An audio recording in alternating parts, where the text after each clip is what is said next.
बिस्मिल्लाहिर्रहमानिर्रहीम। अस्सलाम वालेकुम डियर स्टूडेंट्स, आई होप आप सब लोग बिल्कुल खैरियत से होंगे। ओके स्टूडेंट्स, हमारा आज का लेक्चर हमारे कल के लेक्चर की ही कंटिन्यूएशन है।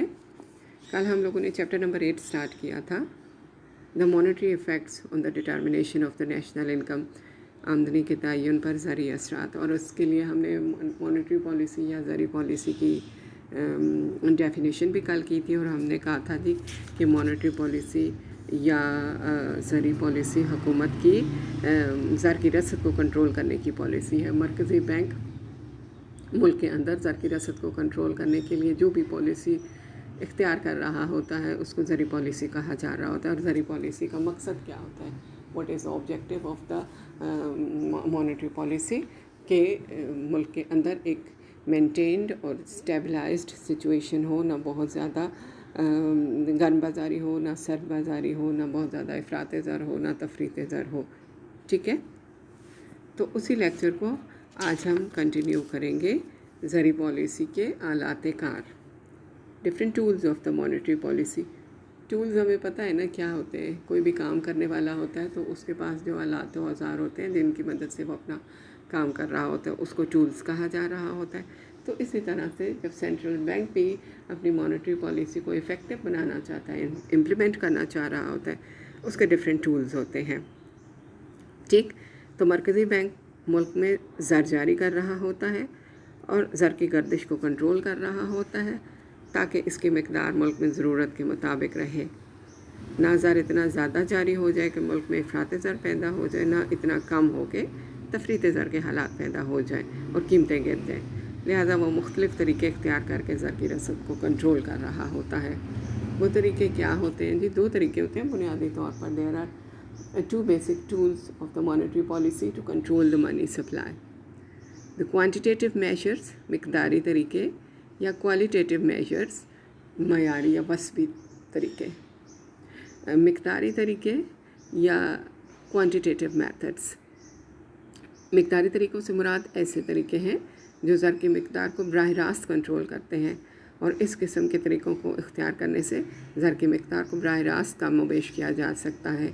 ये तरीके इफ़रात ज़र और तफरीत ज़र दोनों सूरतों को कंट्रोल कर रहे होते हैं। इफ़रात ज़र में ज़र की बहुतात होती है, इसलिए ज़री पॉलिसी के तहत इन तरीक़ों को इस तरह से इख्तियार किया जाता है कि ज़र की गर्दिश और इसकी मकदार में कमी वाक़या हो। इसके बरक्स अगर तफरीत ज़र हो तो ऐसे तरीक़ों को इख्तियार किया जाता है कि ज़र की मकदार गर्दिश बढ़ सके। मकदारी तरीके, क्वांटिटेटिव मेजर्स, जैसे कि इनके नाम से ही पता चल रहा है, ये वो तरीके होते हैं जिससे मकदारी तौर पर ज़र की रसद कम या ज़्यादा हो जाती है और उसकी मदद से इफ़रात ज़र और तफरीत ज़र की सूरत हाल को कंट्रोल किया जा सकता है। उसके मुकाबले में मयारी या वस्फ़ी तरीके क्या होते हैं? वस्फ़ होता है ना, खसूसियत। ठीक है, तो क्वालिटेटिव मेजर्स के जिसके ज़रिए से क्वालिटी ऑफ मनी को चेंज किया जाता है, जिसके ज़रिए से लोगों के बिहेवियर्स के ज़रिए से या रवैयों के ज़रिए से मनी सप्लाई को कंट्रोल किया जा रहा होता है। ठीक है, तो we will discuss the quantitative measures first. मकदारी तरीक़ों को हम पहले पढ़ेंगे और उसके बाद हम मयारी तरीके पढ़ेंगे। बैंक रेट पॉलिसी या शरह बैंक की पॉलिसी। शरह बैंक की पॉलिसी से मुराद वो शरह सूद है जो मरकज़ी बैंक आम तिजारती बैंकों को कर्ज़े देते वक्त या इनकी हुंडियों को बट्टा लगाते वक्त मुकर्रर कर रहा होता है। तो क्या हुआ? बैंक रेट वो रेट है जो कि मरकज़ी बैंक आम तिजारती बैंकों को कर्ज़ा देते वक्त या इनकी हुंडियों को बट्टा लगाते वक्त मुकर्रर करता है। Fourth year, the monetary policy become effective. It starts from the central bank and with the coordination of the other commercial banks, the monetary policy gets effective. अब जो कारोबार कर रहा होता है मरकज़ी बैंक अपने तिजारती बैंकों के ज़रिए से, तिजारती बैंक जिनको शेड्यूल्ड बैंक, उनमें से कुछ शेड्यूल्ड होते हैं सेंट्रल बैंक के साथ, कुछ गैर शेड्यूल्ड भी होते हैं। ठीक है, तो जब तिजारती बैंक मरकज़ी बैंक कोई भी पॉलिसी लाना चाहता है मैशत के अंदर, तो उसको वो अपने तिजारती बैंकों के ज़रिए से ही अमल उस पर करवा रहा होता है। जब जिस किस्म के भी मईशत के हालात होते हैं, इफ़रात ज़र या तफरीत ज़र के हालात, तो जब मरकज़ी बैंक आम तिजारती बैंकों को कर्ज़े दे रहा होता है या उनकी हुंडियों को बट्टा लगा रहा होता है। हुंडियाँ क्या होती हैं? फोर्थ ईयर, ये हम सेकेंड ईयर में भी टॉपिक पढ़ चुके हैं। हुंडियाँ are the bill of exchange. Bill of exchange और हुंडियाँ पैसे को एक हाथ से दूसरे हाथ में ट्रांसफ़र करने का ज़रिया होता है। दो कारोबार करने वाले अफराद अगर बराह रास्त एक दूसरे के साथ, एक ताजिर अशिया ख़रीदता है और उसने अदायगी करनी है किसी दूसरे ताजिर को, वो बराह रास्त पैसे नहीं भिजवा सकता, किसी दूसरे शहर से करवानी है, तो फिर वो क्या करता है? वो एक बिल ऑफ एक्सचेंज लिखता है, उसको हुंडी कहा जाता है। उस बिल ऑफ एक्सचेंज के ऊपर क्या लिखा जाता है जी? कितना अमाउंट था, किस मकसद के लिए पैसा इस्तेमाल किया गया, किस तारीख को अदा करना है, कितना अदा करना है, ये सारा बिल ऑफ एक्सचेंज के ऊपर। अब ये जो बिल ऑफ एक्सचेंज दो ट्रेडर्स के दरमियान लिख लिया जाता है, तो उसको किसी भी कमर्शियल बैंक के पास जाकर कैश करवाया जा सकता है। This process is known as the cashment of the bill of exchange. और इसके लिए एक ख़ास किस्म का मुहावरा आप कह सकते हैं इस्तेमाल किया जाता है, जिसको क्या कहते हैं जी? हुंडियों को बट्टा लगाना। ठीक है, हुंडियों को बट्टा लगाने का क्या मतलब हुआ? To exchange the bill of exchange. ठीक है, तो इस तरह से जिस किस्म की भी मईशत में सूरत हाल होती है, चाहे इफ़रात ज़र है, चाहे तफरीत ज़र है, तो मरकज़ी बैंक तिजारती बैंकों को कर्ज़ा देते वक्त उनके रेट को कम या ज़्यादा कर देता है।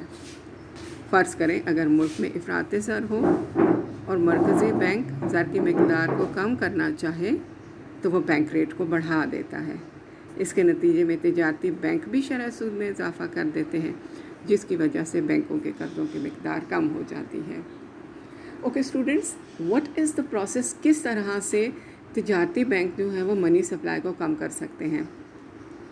मरकज़ी बैंक ने तिजारती बैंकों को कर्ज़ा दिया और तिजारती बैंकों ने वही कर्ज़ा आम लोगों को दे दिया। आम लोगों ने उनको मुख्तलिफ़ मकसद के लिए, कोई कारोबार शुरू करना है, कोई मशीनरी ख़रीदनी है, उस मकसद के लिए उसको इस्तेमाल कर रहे हैं। अब फ़र्ज़ करें कि इफ़रात ज़र की सूरत हाल है। अब पॉलिसी क्या है मरकज़ी बैंक की? उसने ज़र की रसद को कम करना है, तो वो क्या करेगा? बैंक रेट को बढ़ा देगा कमर्शियल बैंक के लिए। अब कमर्शियल बैंक को चूँकि ज़्यादा रेट पे कर्ज़ा मिला है, वो उस रेट को बढ़ा देगा आम लोगों के लिए, और आम लोगों को अब ज़्यादा शरह सूद के ऊपर कर्ज़े मिलेंगे, तो लोगों के अंदर कर्ज़ा लेने का रुझान कम हो जाएगा, और इस तरह से मनी सप्लाई लोगों के पास से कम होने लगेगी, और दोबारा इकोनॉमी जो बहुत ज़्यादा इन्फ्लेशन हो जाती है, मनी सप्लाई बहुत ज़्यादा ऑलरेडी बढ़ चुका होता है, उसको कंट्रोल किया जा सकता है। ठीक है जी, तो यही सूरत हाल तफरीत ज़र की सूरत में भी की जा सकती है। तफरीत ज़र है, डिफ्लेशन है। ठीक है, अब मनी सप्लाई कम हो रही है इकोनॉमी के अंदर, सेंट्रल बैंक चाहता है मनी सप्लाई को बढ़ाए, तो वो लूज़ बैंक रेट कर लेगा, बैंक रेट को कम कर देगा। कम शरह सूद के ऊपर तिजारती बैंकों को कर्ज़े मिलेंगे, और तिजारती बैंक कम शरह सूद के ऊपर आम अफराद को कर्ज़े देंगे। अब लोगों को सस्ते कर्ज़े मिलने लगेंगे, तो ज़्यादा से ज़्यादा लोग कर्ज़ लेने लगेंगे, और इस तरह से पैसा सेंट्रल बैंक से तिजारती बैंक और तिजारती बैंक से अवाम के पास चला जाएगा, मनी सप्लाई बढ़ जाएगी, तो ऑब्जेक्टिव जो होगा सेंट्रल बैंक का वो पूरा हो जाएगा। ठीक हो गया जी। तो this is the bank rate policy, कि इसके ज़रिए से मनी सप्लाई को कंट्रोल किया जा सकता है। There are different conditions to make this policy successful. इस पॉलिसी को अगर कामयाब करना चाहते हैं, इसकी मुख्तलिफ़ शराइत हैं। शरह बैंक की पॉलिसी मुल्क में इफ़रात ज़र या तफरीत ज़र को कंट्रोल करने में इसी सूरत में कामयाब हो सकती है जबकि दर्ज झैल शराइत पूरी हो रही हों।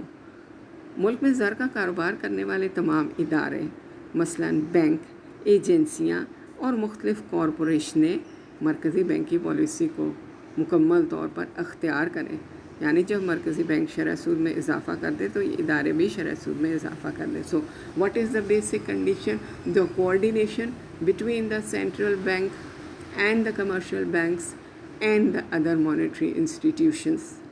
इन सब के दरमियान आपस में ताउन होना चाहिए। अगर मरकज़ी बैंक एक पॉलिसी लाना चाहेगा, कारोबारी इदारे जो पैसे का कारोबार करने वाले इदारे या अगर तिजारती बैंक हैं इन पॉलिसीज़ को फॉलो नहीं करेंगे, फिर ये कामयाब नहीं होगा।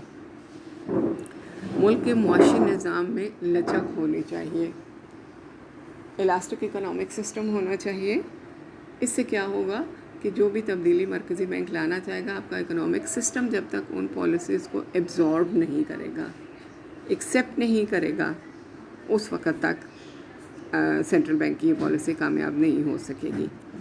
मुल्क के मुआशी निज़ाम में लचक होनी चाहिए ताकि एतबारी ज़र की मिकदार में कमी बेशी से लगान, उजरतें और अशिया वगैरह भी कम या ज़्यादा हो जाए। इसलिए ज़रूरी है कि मुल्क का बाज़ार ज़र मुनज़्ज़म और मुस्तहकम हो। जब तक दुनिया के मुख्तलिफ़ ममालिक तलाई मयार के तहत थे, यानी सोने के सिक्के ज़र मुबादला के तौर पर इस्तेमाल होते थे, इस वक्त सोने के ज़खायर को महफूज रखने और दूसरे ममालिक को सोने की दरामद के लिए ज़री पॉलिसी मुनासिब किरदार अदा करती थी। लेकिन जब मरकज़ी बैंक शरह सूद में इजाफ़ा करता है तो इससे दूसरे ममालिक को भी अपने ज़्यादा नफ़ा बख्श कारोबार की उम्मीद मिलती है, वो भी ज़्यादा सरमायाकारी करते हैं। ठीक है, तो क्या इम्पोर्टेंट बात है कि economic system should be elastic and it should absorb the changes central bank wants to bring. शरह बैंक की पॉलिसी की कामयाबी के लिए एक ज़रूरी शर्त ये भी है कि शरह बैंक में तब्दीली से हकीकत में कर्ज़े की मिकदार में कमी या बेशी हो, यानी अवाम भी इसमें ताउन कर रहे हों। अब फ़र्ज़ करें बैंक रेट बढ़ा दिया है सेंट्रल बैंक में, उसकी वजह से कमर्शियल बैंक्स भी बढ़ा देते हैं, लेकिन लोग कर्ज़े की शरह कम नहीं करते, लेते रहते हैं, तो फिर भी ये पॉलिसी इफ़ेक्टिव नहीं हो सकती। ठीक है जी, तो शरह बैंक की कामयाबी के लिए ये भी ज़रूरी शर्त है कि जितने भी कारोबारी इदारे हैं या जो अफराद हैं या जो तिजारती बैंक हैं, वो सब के सब इन पॉलिसीज़ को एक्सेप्ट कर रहे हों। ओके स्टूडेंट्स, हमारा आज का लेक्चर यहीं तक ही है, बाकी हम कल कंटिन्यू करेंगे। ओके, अल्लाह हाफ़िज़, थैंक यू।